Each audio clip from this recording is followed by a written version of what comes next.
Welcome to my channel Knowledge Bouncers. Students, today we will discuss about LR parser. हमने previous video में bottom up parser की एक type operator precedence parser के बारे में पढ़ा। हमने स्टेप बाय स्टेप एग्जाम्पल को सॉल्व किया और एक पार्स ट्री को जनरेट किया। स्टूडेंट्स, आज हम बॉटम अप की दूसरी टाइप LR पार्सर को डिस्कस करने वाले हैं।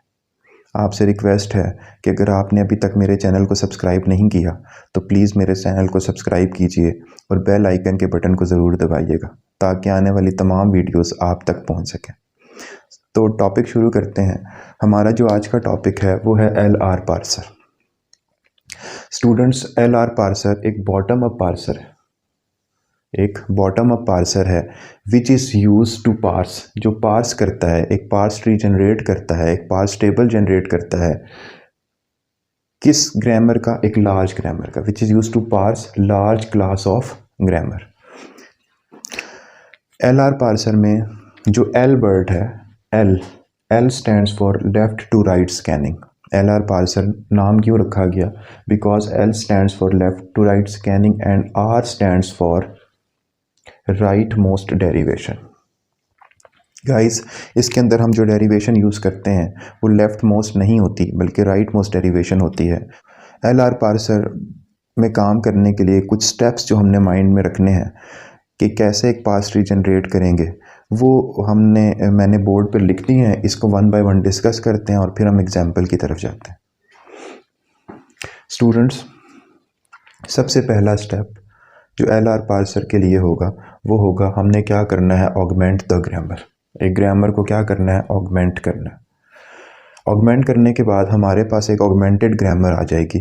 उसके बाद हमने क्या करना है, draw canonical collection of LR0 items.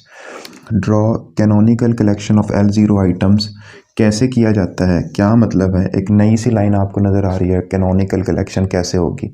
ये जब हम पार्स ट्री को जनरेट करेंगे तब आपको अच्छे से समझ में आ जाएगा। फिर हमने क्या करना है, canonical collection of LR0 item बनाने के बाद हमने हर स्टेट को क्या कर देना है, नंबरिंग कर देनी है कि number each and every state. फिर हमने क्या करना है, एक पार्स टेबल को कंस्ट्रक्ट करना है by using these numbers. Then हम स्टैक इम्प्लीमेंटेशन करते हैं और द लास्ट वन इज़ हम एक पार्स ट्री को कंस्ट्रक्ट करते हैं। तो चलिए अब हम एक एग्जांपल के ज़रिए इन तमाम स्टेप्स को देखते हैं कि हम ग्रामर को ऑगमेंट कैसे करते हैं, हम कैनोनिकल कलेक्शन कैसे ड्रॉ करते हैं, हम हर स्टेट को कैसे नंबर देंगे, हम कैसे एक पार्स टेबल को जनरेट करेंगे और उसके बाद हम उसको स्टैक में कैसे इम्प्लीमेंटेशन उसकी करते हैं और उसके बाद हम उसका एक पार्स ट्री जनरेट करते हैं। स्टूडेंट्स, ये तमाम स्टेप्स, ये 6 स्टेप्स मैंने मेंशन किए हैं। इस स्टेप्स को वन बाय वन देखते हैं और इन्हीं स्टेप्स को इस्तेमाल करते हुए हम एक एग्जांपल को सॉल्व करने की कोशिश करते हैं। वो एग्जांपल सॉल्व करने के बाद आप अच्छे से अंदाज़ा लगा सकते हैं कि एक LR पार्सर कैसे काम करता है और कैसे एक पार्स ट्री को जनरेट करता है। तो चलिए एग्जाम्पल की तरफ चलते हैं और एग्जाम्पल में हम इन तमाम स्टेप्स को फॉलो करते हैं। फ्रेंड्स, अब हम समझते हैं कि LR पार्सर कैसे काम करता है, कैसे एक पार्स ट्री को जनरेट करता है। तो जैसा कि हमने डिस्कस किया था कि LR पार्सर में सबसे पहला स्टेप जो हम करेंगे वो क्या होगा, वो होगा ऑगमेंट द ग्रामर। तो हम पहले स्टेप को लिख लेते हैं और फिर हम देखते हैं कि ग्रामर को कैसे ऑगमेंट किया जाता है। तो पहला जो स्टेप है वो क्या है, ऑगमेंट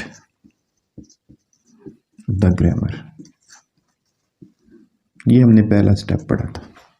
तो ग्रामर ऑगमेंट कैसे की जाती है, इसमें हमने क्या करना है, जो हमारा स्टार्टिंग सिंबल है S which goes to AA, सबसे पहले हमने क्या कर लेना है, हमने पहला स्टेप जो हम करने लगे हैं वो क्या है, ऑगमेंट द ग्रामर। तो पहले स्टेप में हमने कर लेना है कि S dash goes to S, ये एक प्रोडक्शन ऐड कर लेनी है। इस प्रोडक्शन सेट में 3 प्रोडक्शन दी गई हैं, 1 2 3, बट ये हमने एक ऐड कर लेनी है। जो भी आपका रूट नोड होगा, यानी S यहाँ पर रूट था तो हमने लिखना है S dash goes to S और बाकी जो हमें दी हुई है वो हम एज इट इज़ लिख लेंगे। Then S goes to AA, A goes to small a capital A and A goes to B।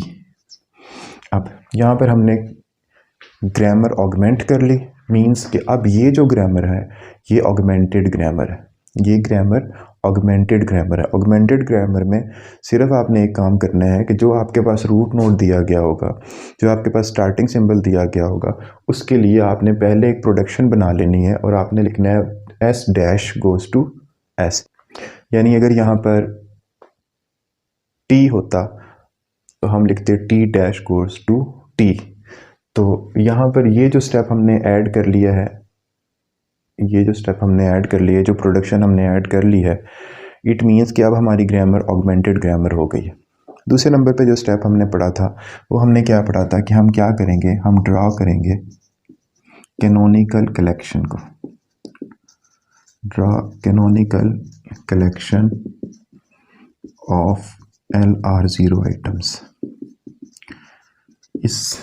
ये बड़ा इंपॉर्टेंट स्टेप है LR पार्सर में कि कैनोनिकल कलेक्शन से क्या मुराद है, कैसे ड्रॉ की जाती है। तो हम किसको समझते हैं कि कैनोनिकल कलेक्शन को कैसे ड्रॉ किया जाता है। स्टूडेंट, सबसे पहले आपने क्या करना है, दूसरे स्टेप में कैनोनिकल कलेक्शन को कैसे ड्रॉ करना है। देखिए यहाँ पर एक production set S S dash goes to एस, तो इसको हम ऐसे लिख देंगे S dash goes to dot S, यानी सब क्या शुरू में क्या लगा देंगे, डॉट लगा देंगे, S dash goes to dot S. फिर क्या था, एस गोज़ टू ए था तो ये आएगा डॉट ए। फिर क्या था, A goes to dot A and A goes to dot B. ये आपके पास एक स्टेट बन गई। इसको हम ऐसे ही लिख देते हैं कि ये एक स्टेट आपके पास बन गई। अब हम नेक्स्ट क्या करेंगे स्टूडेंट्स, देखें यहाँ पर S dash tense to dot S है, यानी जब S dash goes to dot S है तो इसने एस को रीड कर लिया या डॉट एस को रीड किया, तो ये क्या होगा, ये डॉट जब रीड हो जाएगा तो ये डॉट इस एस के बाद में आ जाएगा, यानी कि ये अब यहाँ पर एक और स्टेट बनने वाली है, that is S dash goes to S dot. ये हमारे पास एक स्टेट बन गई। यहाँ पर S dash goes to S dot का मतलब ये है कि जो एस है ये रीड हो चुका है और अब इसके डॉट लास्ट में आ गया, यानी मज़ीद इसको हम आगे कहीं रीड नहीं कर सकते। यहाँ पर क्या इसने रीड किया था, एस को रीड किया था, यहाँ पर क्या होगा, किसको रीड किया जाएगा,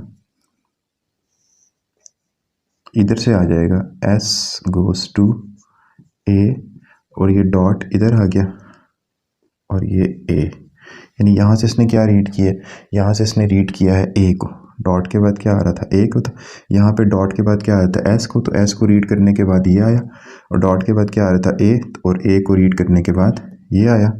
अब स्टूडेंट्स देखें यहाँ डॉट के बाद फिर क्या है, इस डॉट के बाद फिर ए है, तो ए एक नॉन टर्मिनल है, तो नॉन टर्मिनल है तो ये ए गोज़ टू क्या आ रहा है, ए गोज़ टू डॉट ए और डॉट बी, इसको हम ऐसे लिख लेंगे, ए गोज़ टू डॉट ए और डॉट बी। एक स्टेट आपके पास ये बन गई।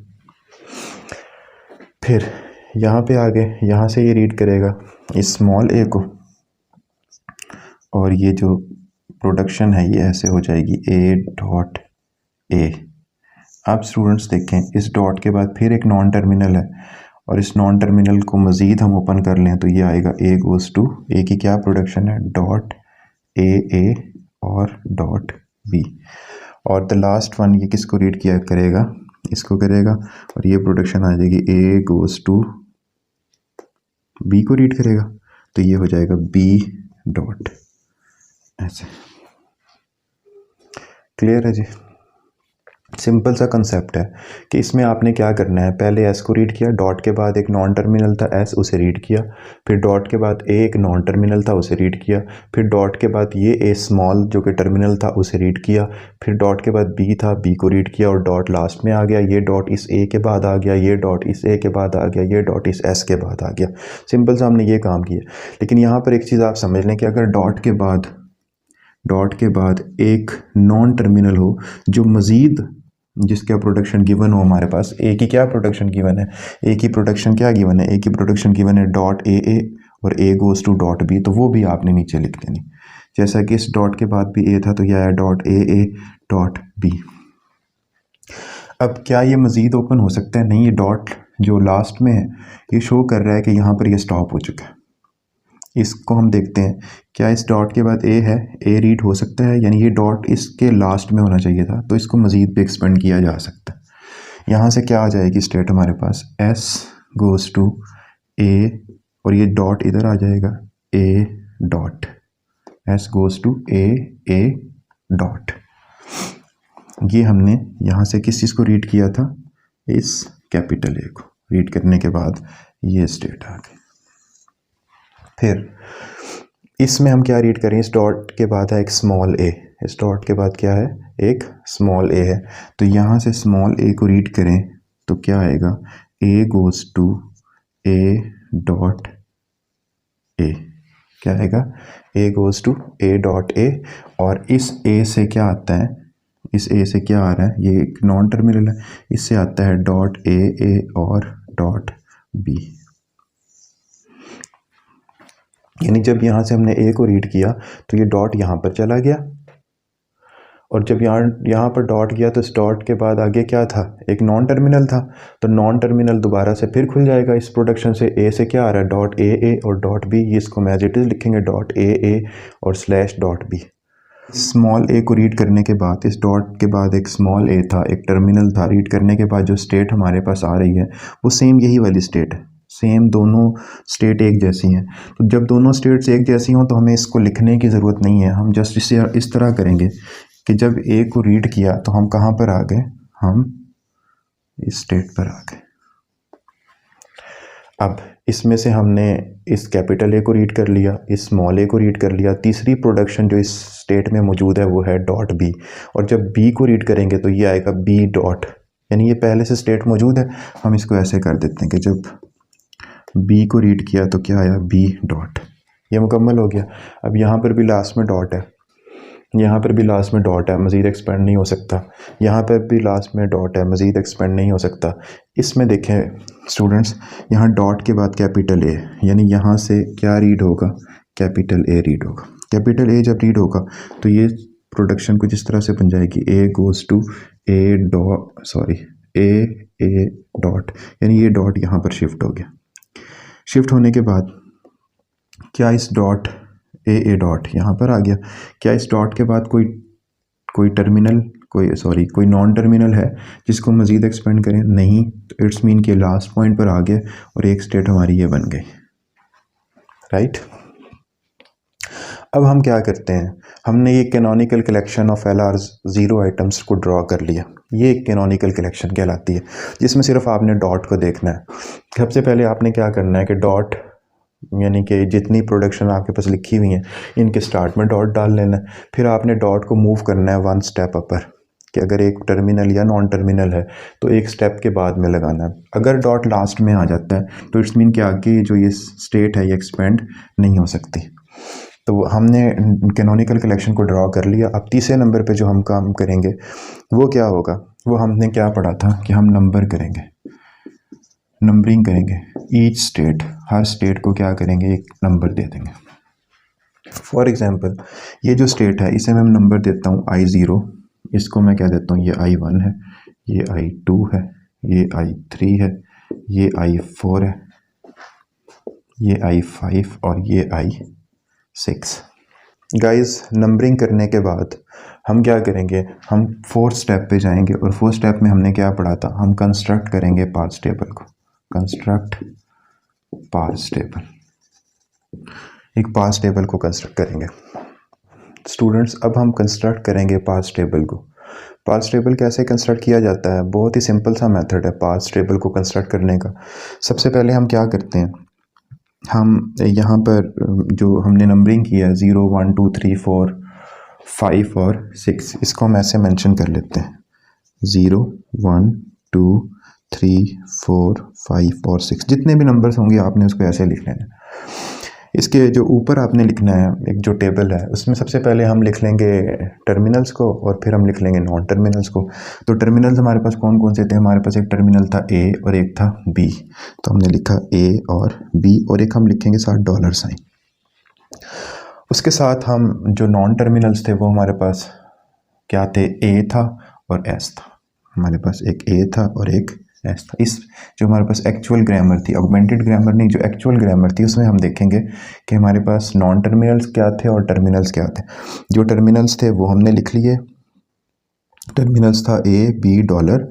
डॉलर को हमने खुद लिखा है क्योंकि हम पास टेबल को कंस्ट्रक्ट कर रहे हैं। हमने प्रीवियस तमाम वीडियोस में डॉलर को यूज़ किया था। और हम लिखेंगे नॉन टर्मिनल, एक हमारे पास ए था और एक हमारे पास एस था। हमने इस तरह इसका एक टेबल कंस्ट्रक्ट करने लगे, तो ये ऐसे आ जाएगा।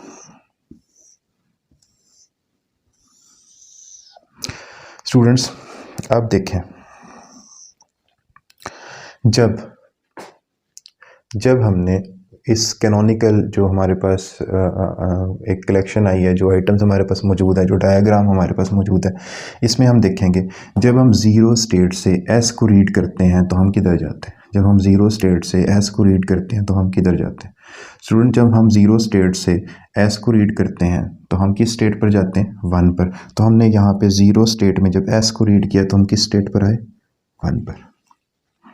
ज़ीरो स्टेट से जब ए को रीड किया तो हम किस स्टेट पर आए थे, I2 यानी सेकंड स्टेट पर। ज़ीरो से जब ए को रीड किया तो हम कौन से स्टेट पर आए, सेकंड स्टेट पर। जब ज़ीरो स्टेट से हमने स्मॉल ए को रीड किया तो हम किस स्टेट पर गए थे, I3। जब हम स्मॉल ए को रीड करेंगे यानी जब हम टर्मिनल्स को रीड करेंगे तो हम I3, यहाँ थर्ड 3 नहीं लिखेंगे बल्कि लिख देंगे S3। S mean shift, reduce हमने बाद में करना है तो हम यहाँ पर S लिख देते हैं, S3। जब बी को रीड किया तो हम किस स्टेट पर गए थे, फोर्थ नंबर स्टेट पर गए थे, तो यहाँ पर हम लिख देंगे S4। ये ऐसे हो जाए। फिर जो फर्स्ट I1 जो था वो कहीं एक्सपेंड हो रहा था, किसी स्टेट पर जा रहा था, नहीं। तो I1 के लिए कोई भी एंट्री नहीं होगी। I1 जब हम S डॉट पर चले जाते हैं, यानी कि जो हमने ऑगमेंटेड ग्रामर में सबसे पहला प्रोडक्शन सेट जो हमने खुद से ऐड किया था वहाँ चले जाते हैं, ये आपकी एक्सेप्टेंस स्टेट होती है। यानी यहाँ पर हम डॉलर के नीचे ये लिख देते हैं कि यहाँ पर क्या होगा, हमारी ग्रामर जो है वो एक्सेप्ट होगी। फिर हम चलते हैं I2 की तरफ, सेकंड स्टेट की तरफ। ये स्टेट्स को जाहिर कर रहा है, सेकंड स्टेट की तरफ। और जो स्टेट है सेकंड, ये यहाँ से जब कैपिटल ए को रीड किया तो हम कहाँ गए, फिफ्थ स्टेट पे। यहाँ पे हम फिफ्थ स्टेट पे गए। यहाँ से एक स्मॉल ए को रीड किया तो किस पे गए, 3 पे गए। तो यहाँ पर हम लिख देंगे S3। यहाँ से हमने जब बी को रीड किया था तो कहाँ गए थे, फोर्थ स्टेट पर गए थे, तो यहाँ पर लिख दिया S4। क्लियर। फिर हम चलते हैं थर्ड स्टेट पर, I3 पर। I3 से कितनी एक्सपेंशन हो रही है, I3 से एक कैपिटल ए रीड हो रहा है और हम I6 पर जा रहे हैं। कैपिटल ए रीड हो रहा है, हम सिक्स पर जा रहे हैं, सिक्स स्टेट पर जा रहे हैं। स्टूडेंट जब हम I3 से स्मॉल ए को रीड करेंगे, स्मॉल ए को रीड करेंगे तो दोबारा से वही वाली स्टेट आ जाएगी। यानी जब स्मॉल ए को रीड करेंगे तो ये हो जाएगा A गोज़ टू A.A/.B। फिर ये टर्मिनल मौजूद, नॉन टर्मिनल मौजूद है तो ये मज़ीद एक्सपेंड हो जाएगा, A गोज़ टू .AA और .B। यानी सेम वही वाली स्टेट आती है जब हम इसे A को रीड करते हैं। और जब हम इसे B को रीड करते हैं तो ये B डॉट, यानी B को रीड करने के बाद हम कहाँ चले जाते हैं, I4 पे चले जाते हैं। ये हमने प्रीवियस डायग्राम में ऐड नहीं की थी। तो जब हमने I3 से A को रीड किया तो हम दोबारा से किधर जा रहे हैं, थर्ड स्टेट पे ही जा रहे हैं। तो यहाँ पर भी हम लिखेंगे S3। और जब हमने I3 से B को रीड किया तो हम किधर जा रहे हैं, B को रीड करके फोर्थ स्टेट पे जा रहे हैं। तो यहाँ पर हम आएगा S4। फिर हम फोर्थ स्टेट पे चलते हैं, I4।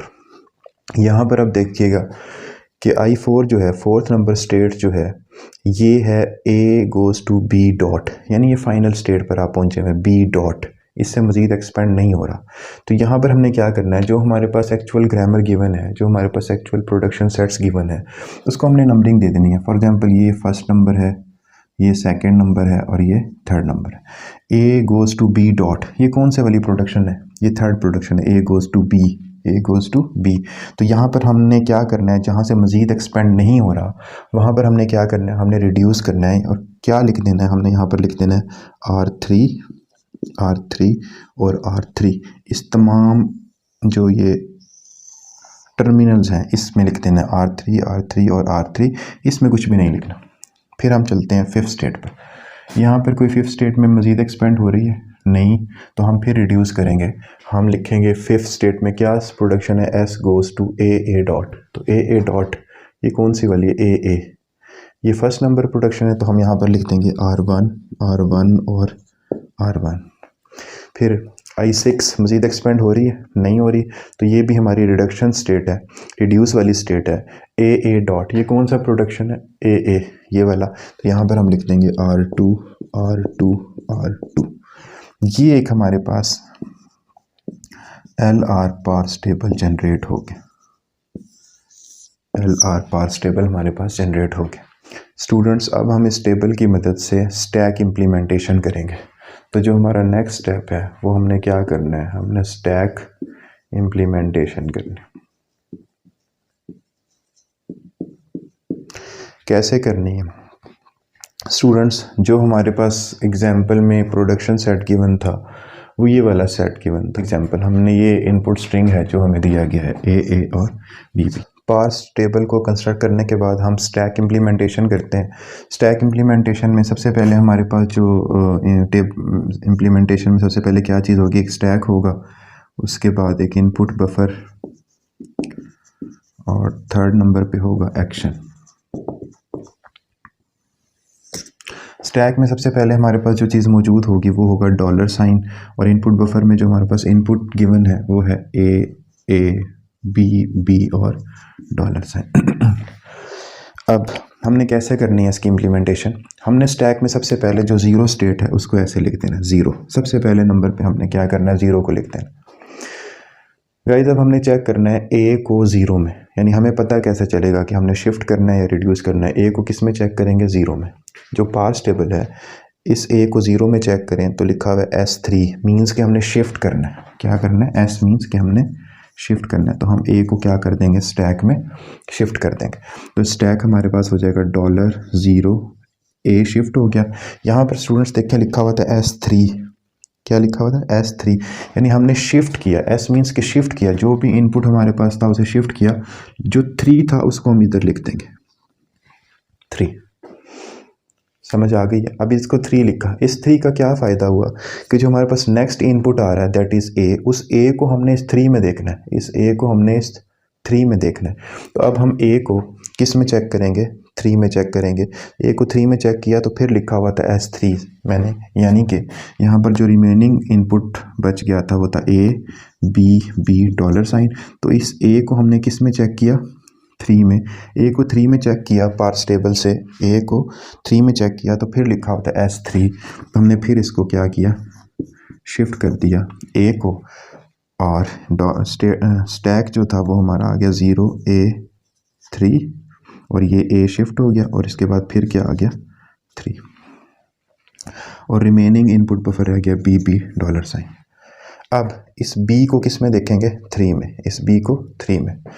तो इस B को 3 में देखा तो लिखा हुआ था S4, यानी हाँ शिफ्ट करेंगे B को, शिफ्ट करेंगे B को, तो स्टैक हमारे पास हो जाएगा $0 A3 B शिफ्ट हो गया, और इसके बाद क्या लिखा हुआ था 4, तो ये हमारे पास आ गया 4। यहाँ पर जो रिमेनिंग रह गया वो रह गया B और $। अब इस B को किस में देखेंगे, 4 में। B को किस में देखा, 4 में, तो देखें यहाँ पर लिखा हुआ है R3, मीन्स रिड्यूस करना है, शिफ्ट नहीं करना बल्कि रिड्यूस करना है। तो अब हम शिफ्ट नहीं करेंगे बल्कि क्या लिखेंगे, रिड्यूस। इस प्रोडक्शन में B को रिड्यूस कर सकते हैं विद A, B को रिड्यूस कर सकते हैं विद A, तो हम लिख देंगे reduce A goes to B। तो हम इस B4 को रिड्यूस कर देंगे विद A, तो ये हमारे पास हो जाएगा $0 A3 और इस B से क्या आ गया A।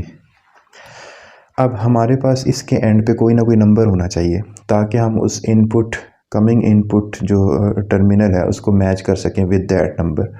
यहाँ पर हमारे पास कोई आगे नंबर मौजूद नहीं है, तो हम A को जो प्रीवियस में नंबर दिया गया 3 में देखते हैं, इस कैपिटल A को 3 में देखते हैं, तो जो नंबर वहाँ लिखा होगा वो हम यहाँ पर लिख देंगे। A को 3 में देखें तो यहाँ पर नंबर लिखा हुआ है 6, इसलिए हम यहाँ पर लिख देंगे A से के आगे 6। और हमारे पास जो इनपुट है वो है बी और डॉलर साइन।